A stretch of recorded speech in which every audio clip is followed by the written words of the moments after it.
Now adjust the volume control so that the sound can be heard in all parts of the room.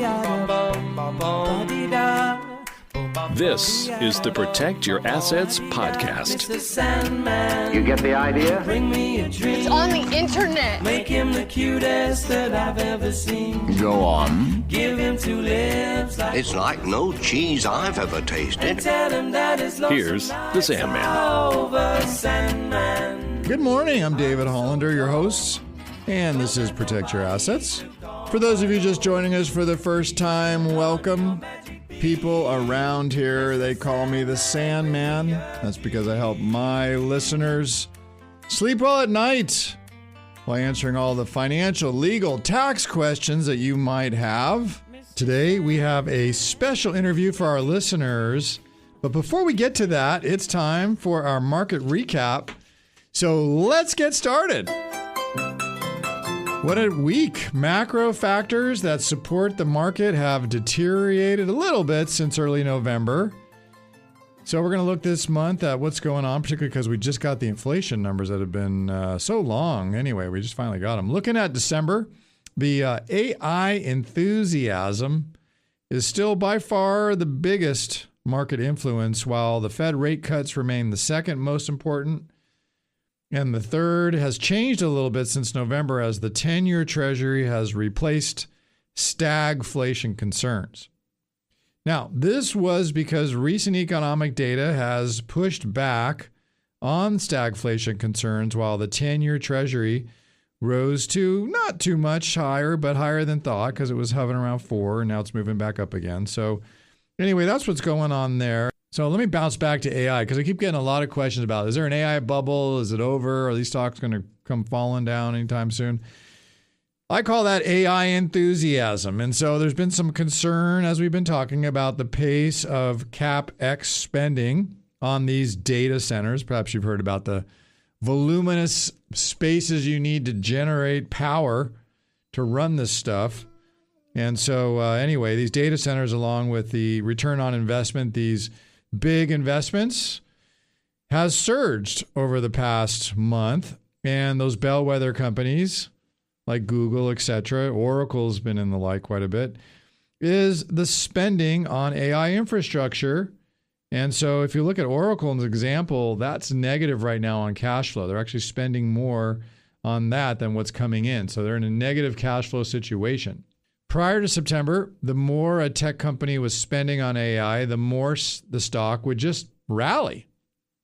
Now, this extreme spending is becoming, I don't know, some skepticism out there, some worry about cash flow and fundamentals, which again, when you're talking about tech, is that anything new? But anyway, it is what it is. So, now there's some restraint on overall AI investment, and that's what they're looking at. And over the past 6 weeks, I'll call it the AI robust enthusiasm. Well, it's limited a little bit. Now it's just enthusiasm.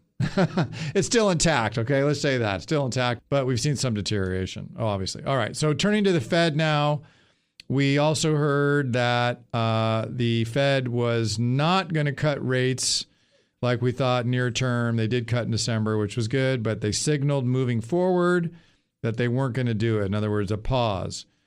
And that's not the same thing as the Fed becoming worried about inflation. And if you look at Thursday's numbers that came out on inflation, again, those were delayed because of the government shutdown. The November inflation number wasn't that bad. It was 2.7%, and the overall market was looking for 3.1. So again, that's positive. That's good. Not too bad. If you look at the 12-month inflation, what are we running at? Around 2.6, according to this. Again, the estimates were around 3%. So again, these are frankly decent surprises. And the reason when the Fed came out and said we're not going to, cut again anytime near term. So let's take a look at the 10-year Treasury. Well, we saw the yield this past week rise to a multi-month high. And again, the reason wasn't typical. It was concern over the next Fed chair, worries that Kevin Hassett would become Fed chair and that he keeps rates too low, too long to appease the administration. Well, that's resulted in the 10-year rising slightly. Like I said, it's going to bounce around here a little bit. But again, this move is not enough to hurt stocks, as we've seen again this week.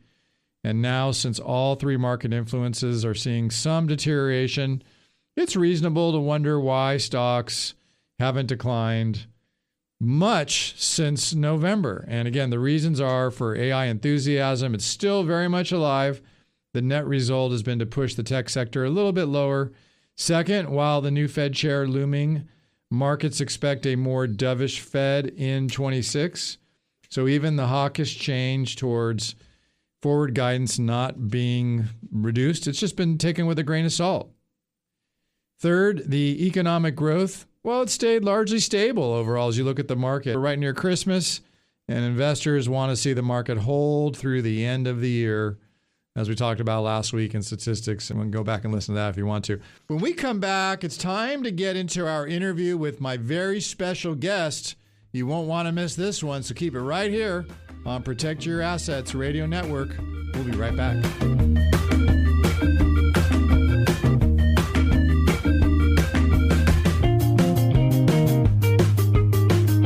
Take the first step toward reaching your financial goals and get the information that can help you live a confident retirement. That first step is going to pyaevents.com and signing up for our next free event. That's pyaevents.com. Now back to Protect Your Assets with David Hollander, the Sandman. Welcome back to Protect Your Assets. I am your host, David Hollander. Today we are having a different kind of conversation, one that looks at the intersection of technology, public policy, and the economic future of our state. Before we begin, I want to note that today's guest is a public figure who is currently a candidate for elected office in California. Protect Your Assets and Liberty Wealth Management do not endorse any political candidate, campaign, or party. This conversation is strictly for informational purposes and will focus on policy and economic topics relevant to our listeners. All right, with that said, I'm pleased to welcome Ethan Agarwal. Hey there, how are you? I'm good. I'm glad you're here today. Thank you for being here. Thanks for having me. Absolutely. So, Ethan, I know your background's technology. You're a consultant. Walk me through a little bit about your background. Yeah, sure. So I actually was born in Montreal, Canada. My dad was a professor at McGill. Okay. He taught there for like 17 years. And then in the 90s, he started a company and moved the family out to the Bay Area. So I grew up in a town called Los Gatos, which is... Well, I like Los Gatos. 40 miles south of where we're sitting right now. I went out to the East Coast for college. I went to Johns Hopkins. I studied economics and political science. And then I spent the first 10 years of my career in finance and consulting. So I did investment banking. I worked at a hedge fund for a while. I did my MBA from Wharton, and then I worked at McKinsey for 3 years. Then I started two companies. One was a digital fitness company called Aptiv, which was, think of it like Peloton without the hardware. So you pay $10 a month for access to a large content library. I ran that company for 5 years, grew it to like 100 million in revenue. It was a reasonable sized business. We had about 1 million paying members in 20 countries around the world. And then I sold it in 2021. And then I started another company called The Coterie, which is a consumer fintech company, in 21. We raised about $50 million, and Andreessen Horowitz was our largest investor. I ran that for 4 years, and I sold it earlier this year. So about 10 years of startups and 10 years of finance consulting work. And so what brought you into politics? It's interesting. So I've always been interested in service, I guess. So in college, I was student body president. I worked for Dianne Feinstein, who was our senator at the time, when she was on the Judiciary Committee. And I wanted to do something in public service, but I ended up going to the private sector and I guess focus on making money first. But I look at California, which is a place that I deeply, deeply love and I'm deeply grateful to. And I'm concerned about the direction that it's going in. And I am a free agent professionally for the first time, since I started working. I turned 40 this year, so it's kind of a milestone birthday. And Newsom is termed out, and I don't love any of the other candidates. And so I said, instead of constantly complaining about things, it's time to put up or shut up. And so this is that.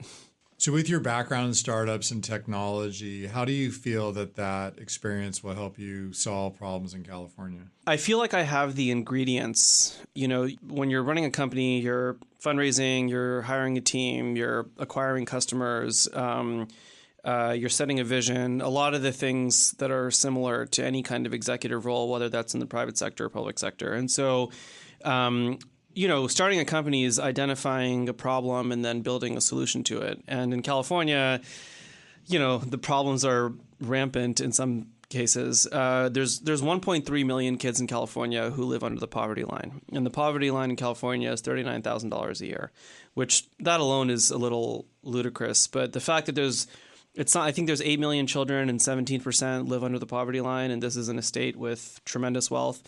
It takes $16 to get on BART to go from Oakland to San Francisco. It takes whatever X number of months to get a permit to open a barbershop. These kinds of problems are just obvious no matter who you talk to.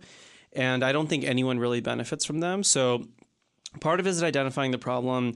Part of it is your ability to build the solution. And I won't get into my sort of campaign pitch, but I do think it's important that you're willing to build things that may upset certain demographics of people but benefit more people, right? So I have a very sort of comprehensive view of the world, which is what provides the most good to the most number of people. That doesn't mean that you're going to help everyone. In fact, it means that some people will probably get hurt for some period of time, but that needs to be okay in order to have a greater impact on as many people as possible. So some of the things that I think need to get fixed are problems that we know how to solve because they've been solved in our past by other governors, or they've been solved by other states in America or other countries around the world.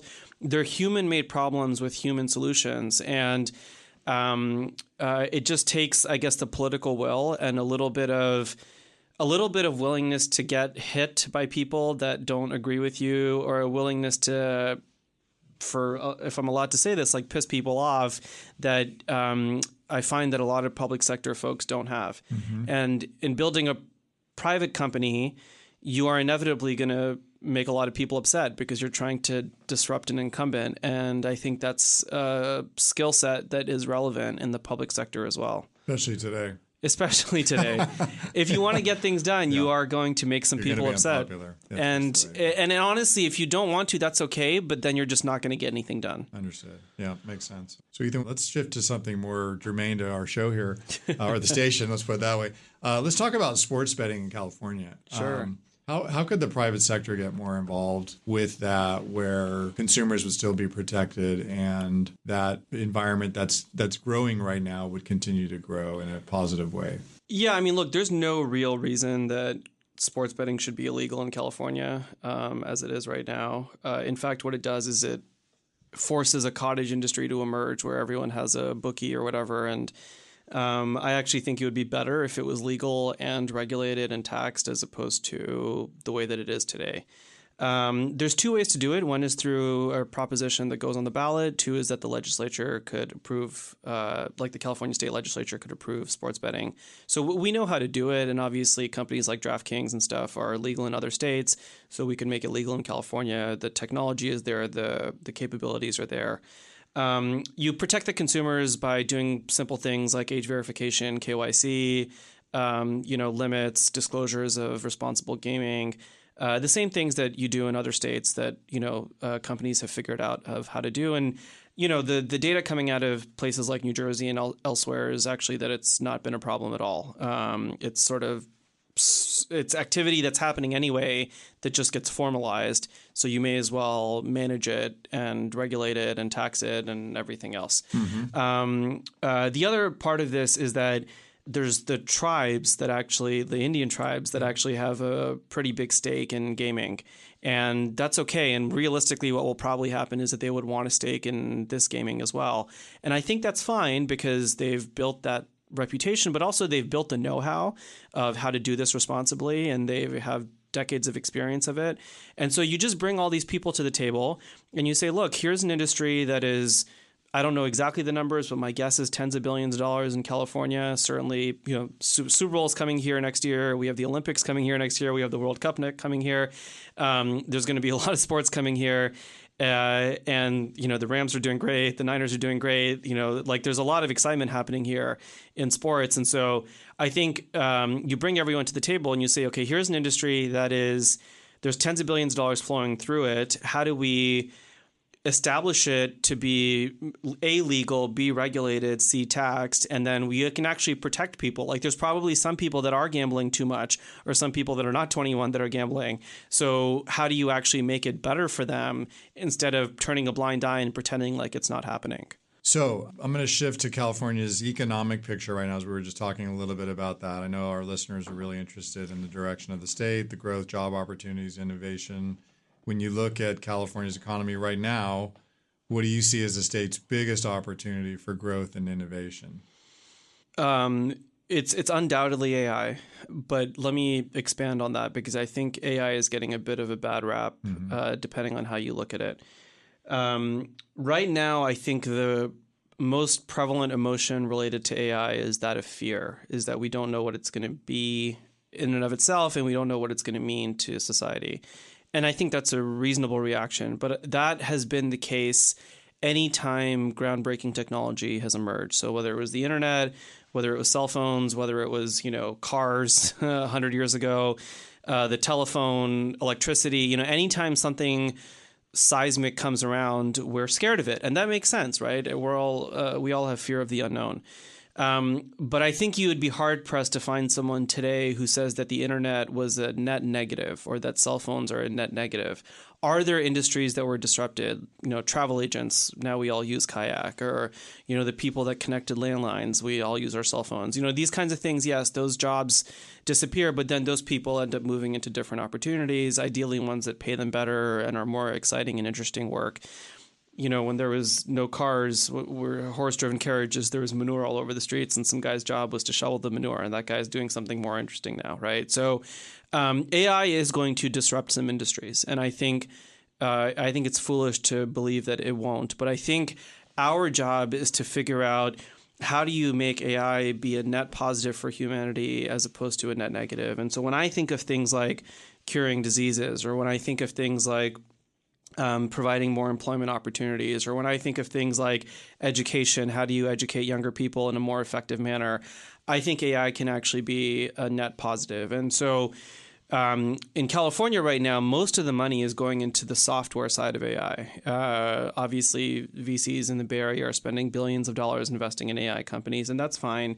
But largely that money is going to software engineers or people that are already quite wealthy making even more money. I happen to believe that if we were to leverage AI properly, we could actually focus on the hardware side as well as the software side. So I'll give you a data point.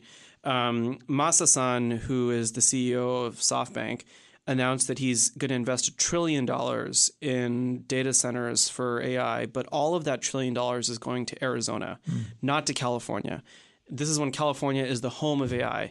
And that work is building literal factories. I mean, that work is building literal, physical buildings that are massive. These are blue collar jobs that are not software engineer jobs. They pay, 6 figures, and you have to have trades experience. You have to have electricity, construction, the real hard physical manual labor. These are jobs that are going to other states. Tesla is a company based here in California.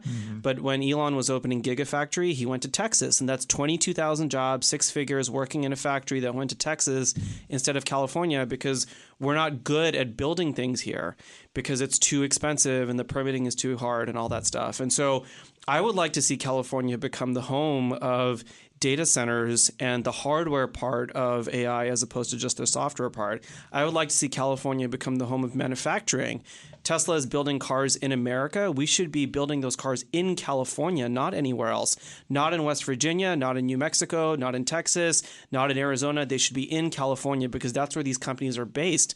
Other states beg companies to go there, and they provide all these tax incentives and they roll out the red carpet. California is the home of innovation. We have all the brilliant people here, but instead of standing them up and enabling them to build things in California, we're standing on their neck a little bit, and they're leaving California as a result of that. And I think that's a huge mistake because we can't just rely on the software part of California. There's too many other creative, brilliant people here with lots of skill sets.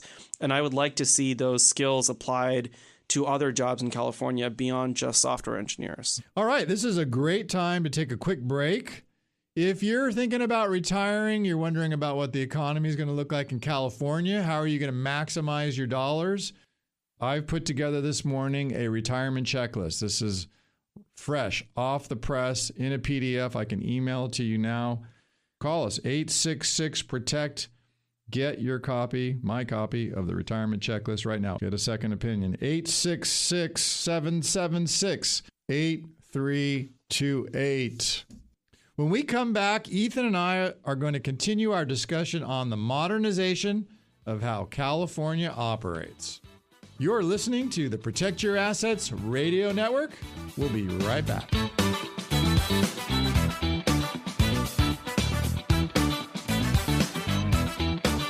Take the first step toward reaching your financial goals and get the information that can help you live a confident retirement. That first step is going to pyaevents.com and signing up for our next free event. That's pyaevents.com. Now, back to Protect Your Assets with David Hollander, the Sandman.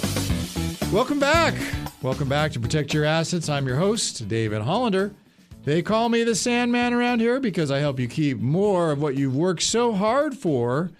And today we're lucky enough to have Ethan Agarwal with us. So what areas of the state government do you think are most in need of modernization from an operational or technology standpoint? I would go the other way, which are operating efficiently. Look, I think there's a couple of just infrastructure related things that we should talk about. So one is the largest employer in the state of California is the state of California. California employs 275,000 workers. And my hunch is that a lot of those people have that job because there are not enough other jobs available to them. Now, if you work in healthcare or you work in education or something, you probably do that job because you love the work and you want to give back to the community, and I really admire that. But there are a lot of people that are doing, for lack of a better term, paper pushing work or some kind of administrative work that is probably not the thing that they dream about, when they were a kid to grow up to do. And so I think what's happened is because so many private sector jobs are leaving California, folks are finding their only solution is to go work in the public sector. And so they end up working for the state or local governments where they're not actually paid a lot of money and the work is not very interesting. So we talk a lot about efficiency of government, and the usual quick sort of counter argument to that is, well, you're going to get people out of a job. The people that are in those jobs, I think, would actually do a lot better in some other job. They would get paid a lot more money. The work would be more interesting. Everyone would have lower taxes. I think there's actually benefit to making government more efficient without harming people. How do you make government more efficient? First of all, I think you have to have that view of the world, which is that government should not be seen as a tool of employment, which is it is today. We see government as like a way to employ people. That's not how it should be seen. The size of government should be just as small enough to provide as much benefit as possible to people. The goal of government should not be to be as large as possible, which is what we're doing these days. $50 billion of our $300 billion budget, so 1/6 of the money that you and I and everyone else pay in taxes, goes to people that work for the state of California. And I don't think we feel like we're getting the benefit of that $50 billion of spend. Mm-hmm. The DMV alone is something like a $4 billion budget. And look, I think people harp on the DMV a lot. And again, this is my point, is that almost everything that the DMV does, maybe except for in-person driver's tests, could be done virtually, could be done through an app. And the people that work at the DMV, my guess is, would actually prefer to go do something else that's more interesting. But the DMV provides security, it's a reliable paycheck, et cetera. So if we can add more private sector jobs where there's 2 or 3 jobs available for every person, then those jobs will have to provide higher compensation and the same security and maybe equity upside and things like that. So I think we need to shift that tone of the expectation of a government job. 2 is we need to be embracing software. I mean, it sounds like a broken cadence, but we absolutely need to be embracing software. We just don't. I've spent the last now 9 months campaigning, and I've learned quite a bit about some of the systems that California uses. And there's not a CEO or even a worker anywhere in any company in the world that would keep their job if they advocated using some of the tools that we are using in California. And this is California. Yeah. This is the innovation hub of the whole world. We have movies, we have entertainers, we have software, technology. We have the smartest people in the world. We are one of the wealthiest places in the world, and we're using stuff from the 80s and the 70s, which in the technology world is 500 years ago. Sure. And it doesn't benefit anyone. That's the thing. Like a lot of the things that we see, okay, it's inefficient, this, that. It's like, okay, who does it ultimately benefit? Show me the incentive, et cetera. But in this case, it's just lethargy. There's no actual benefit to this other than people just don't want to get things done because they'll piss someone off, as we were talking about earlier. So if we could actually get things done, I mean, I have a list of things that I've been creating on my phone of like, what are all the things that I would want in an app that the state of California provides me, right? So obviously things like driver's licenses, the DMV, but even my taxes. Yeah. I should be able to file taxes, or I should be reminded of the benefits that I can get. Or if I'm on SNAP, or if I'm using Medi-Cal, certain deadlines that I have to submit paperwork by, or if I have to be running a business, franchise tax, if I'm running a business, or if I have to do payroll. There's any number of things that, you work in the private sector, I work in the private sector. We use smart things like Slack, or basic things like Linear, just to run our businesses. Running the state of California with 40 million people, the vast majority of whom have smartphones, just could be such a more efficient business where we don't waste our time on waiting in line and back and forth paperwork. That would make everyone's life a lot better. And when I see wasted potential, I get very frustrated, and I feel like California has a lot of wasted potential. Give me an idea of how you think California could encourage more innovation while still protecting consumers and workers. Well, I think innovation and consumer benefit go like right hand in hand. I think you can the definition of successful innovation is our customers using it. And I think there's a couple of things we can do. One is we have very disparate regulatory environments by county in California. And so if you're trying to build a statewide business, or you're trying to build manufacturing or any kind of, physical business, you end up having to have compliance for all these different counties in California, as opposed to having one specific regulation that applies across all counties. So that's one very simple one. Two is our permitting process in California is a nightmare. I'll give you an example. DoorDash company started and based here in California, employs tens of thousands of people. They recently they did launch this autonomous delivery vehicle that they're calling DOT, that delivers food. Kind of like a little robot. Little robot goes down the sidewalk. Uh-huh. And a couple of years ago, they applied for permitting in California, and not only did their permit not get approved, their permit did not even get reviewed. So they said, screw this. And they went to Arizona, where they reviewed and approved the permit quickly. And they built a R&D center there. And there's a couple hundred six-figure jobs. And that's where they built the DOT, when that should be in California, because the company is based in California. So the permitting process in California for companies wanting to get things done is basically untenable. We were talking about data centers. One of the big things about data centers is cooling. And now people say that they consume a lot of water. It's actually not true. You can cool data centers without using water. And a friend of mine runs a company that is building cooling alternatives relative to water for data centers. His factory is up in Sonoma. And he and I are working on a data center in Arizona together. And he told me that in his factory, he wanted to change the door from a regular door to a rolling garage door, and it took 6 weeks to get the permit reviewed. If it's going to take you 6 weeks to get a door change approved, you're never going to get anything done. Sure. And so the permitting process, I think, needs to be dramatically overhauled. And by that, I mean you move to a default yes versus a default no. So you typically say, okay, if X permit's not approved within 30 days or 60 days, it's default approved yes. Otherwise, like an objection needs to be raised within that amount of time and resolved within a certain amount of time if you want it to be a no. And we don't have that today. The other thing is there's something called CEQA, the California Environmental Quality Act. Yep. This is a piece of environmental legislation that was passed in the 70s when Reagan was governor. And I think that its intent was good, which is to protect California's environment. But today, there's so much regulation around environment that we actually don't need CEQA. It's become redundant.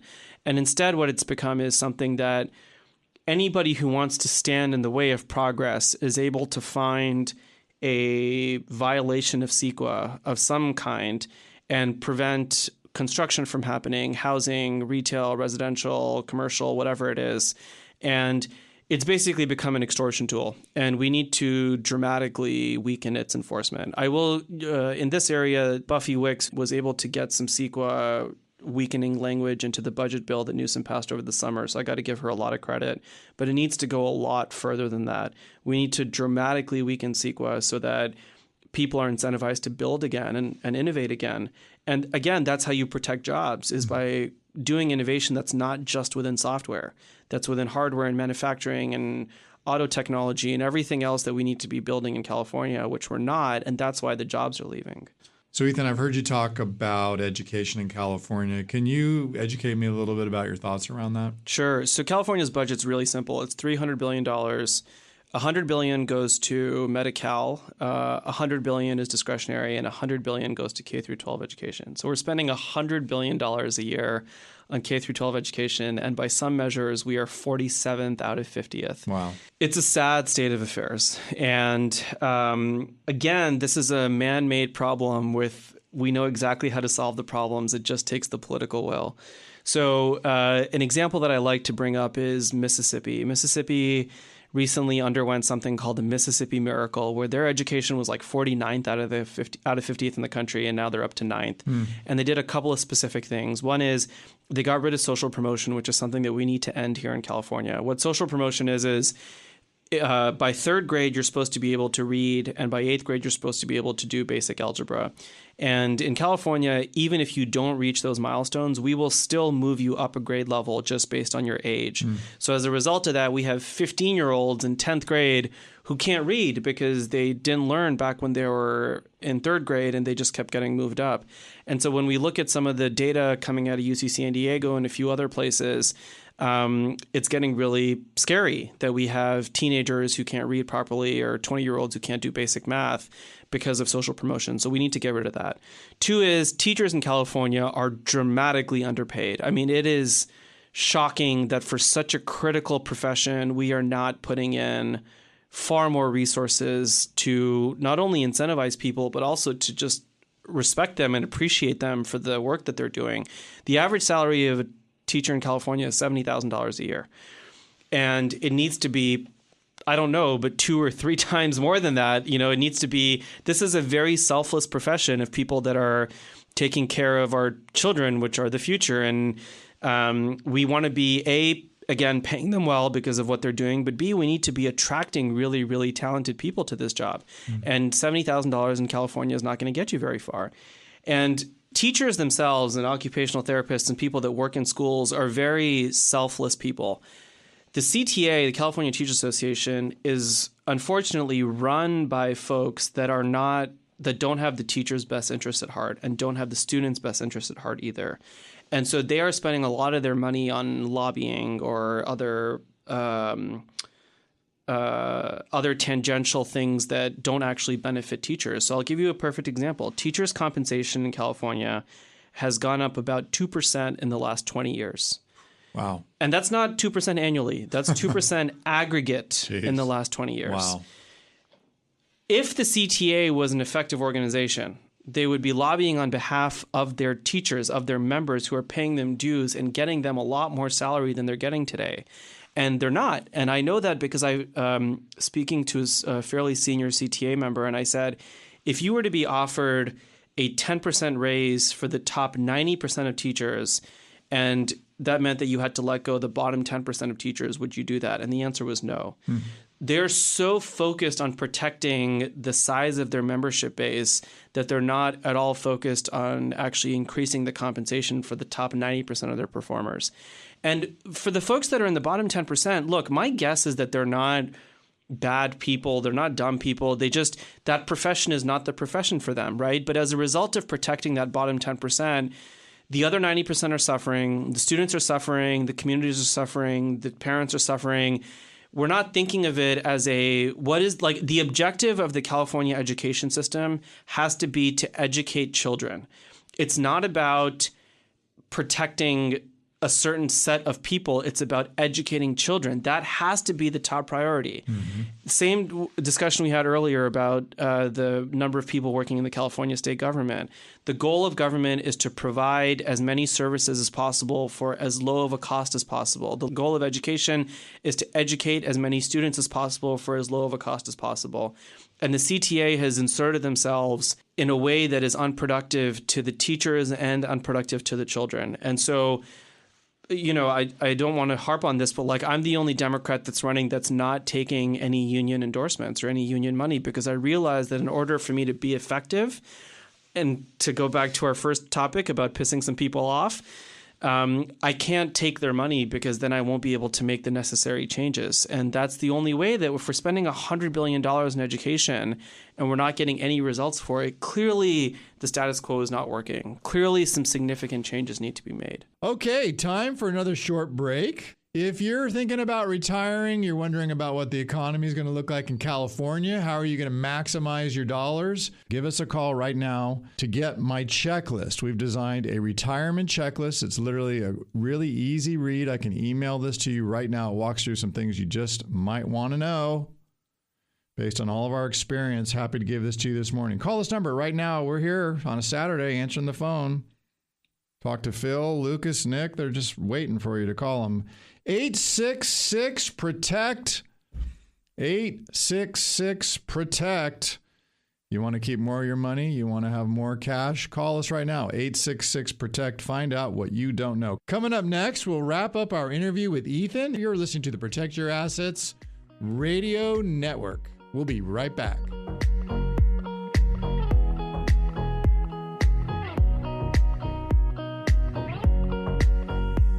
If you missed any of Protect Your Assets with David Hollander, all you have to do is go to pyaradio.com, where you can download or listen to our latest shows for free. Just go to pyaradio.com on your computer or mobile device when it's most convenient for you. That's pyaradio.com. Now back to Protect Your Assets with David Hollander, the Sandman. Welcome back to Protect Your Assets. I'm your host, David Hollander, and today we've been lucky enough to spend some special time with Ethan Agarwal, who is running for California governor in 2026. In fact, he's the only candidate on the ballot right now for Northern California. If you've missed any of today's special show, check out our podcast on Spotify or Apple Podcasts.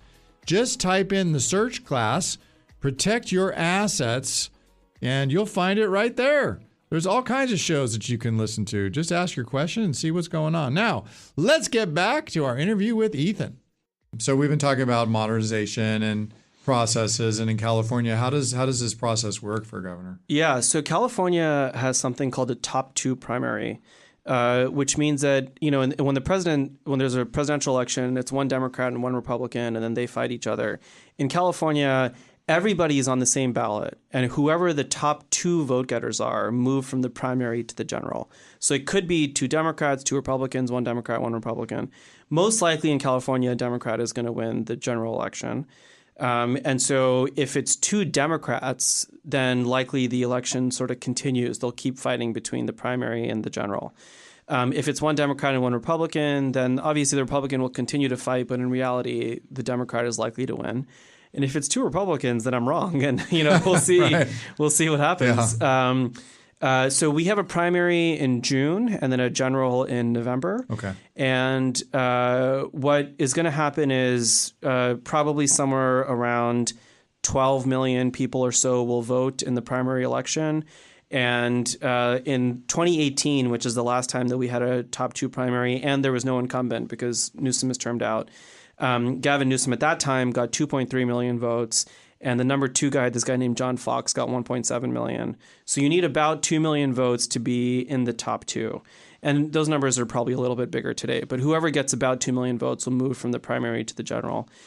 In California so far, there's, I think, like 25 candidates or something that have announced. Yeah. But there's, 5 or 6 sort of serious ones.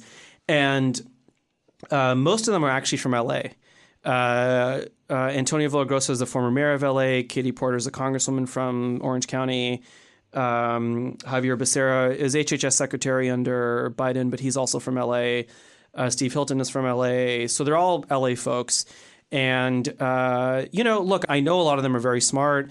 All of the folks I mentioned are politicians. And so I think the contrast, and without sort of talking about myself, but I think the contrast that voters will have to decide is, do they want an existing politician who probably knows more about the way things work and will probably make marginal changes, or do they want someone who's an outsider who doesn't have political experience but may make more significant changes? And by the way, I'm not the only one. There's other people that are not politicians that are also running. And I think that's where the lines will be drawn more than the Democratic-Republican thing.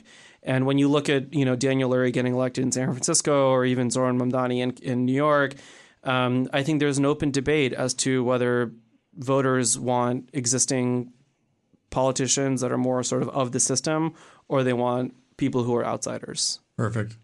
Who's your favorite baseball team? I mean, it's definitely the Giants. Good answer. The Dodgers are crushing it, but definitely the Giants. Who's your favorite 49er? I was actually at Brock Purdy's first game. He scored 5 touchdowns. They were playing the Bucks, and it was Brady on the other side. This was like 3 years ago. And Mr. Irrelevant, I think, is the nickname. And I was at that game, and they brought in the third string guy, and everyone's like, who the hell is Brock Purdy?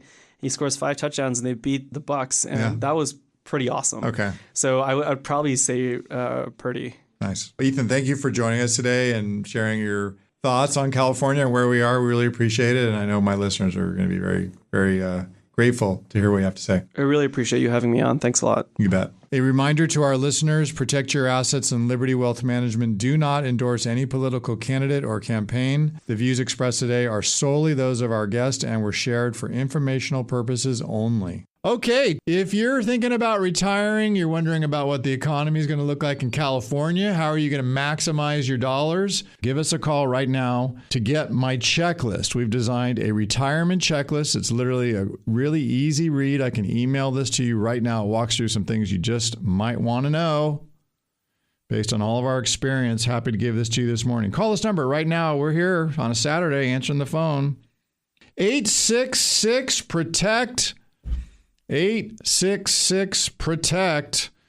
You want to keep more of your money? You want to have more cash? Call us right now. 866-PROTECT. Find out what you don't know. I'd like to give a big thanks to the Protect Your Assets team for a great year. What a great show today. My executive producer and network manager, Kevin Renfer, and all my fabulous producers back there, Phil, Zach, Nick. Thanks, guys, because without my team, I'm just another pretty voice on the radio. You have been listening to the Protect Your Assets show. I am David Hollander, the Sandman. Go out and make the rest of your life the best of your life.